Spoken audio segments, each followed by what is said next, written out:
ঘুম থেকে ওঠা, ঘরের কাজ, রান্নাবান্না, সবাইকে খাওয়ানো, এই করতে করতেই কখন যে সকালটা দুপুর হয়ে যায় আর দুপুরটা রাত বুঝতেই পারি না। তারপর আবার একটার পর একটা কাজ লেগেই থাকে। মাঝে মাঝে মনে হয় সারাদিন সবার জন্য করতে করতে নিজের জন্য যেন সময়ই থাকে না।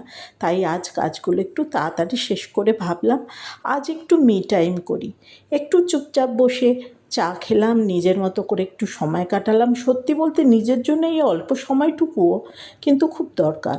সব সময় সংসার, কাজ, দায়িত্ব এসবের মধ্যে থাকলে নিজের কথাটাও মাঝে মাঝে মনে রাখা দরকার। একটু বিশ্রাম, এক কাপ চা, নিজের পছন্দ মতো কিছু করা, একটু গান শোনা, এই ছোট ছোট জিনিসগুলোই তো মনকে ভালো করে দেয়।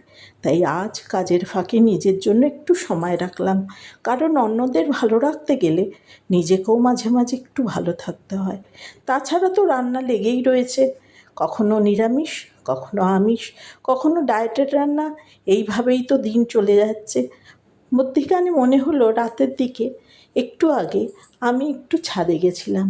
ছাদে গিয়ে রাতের আকাশ তুলতে খুব ইচ্ছা হলো, তাই তুললাম।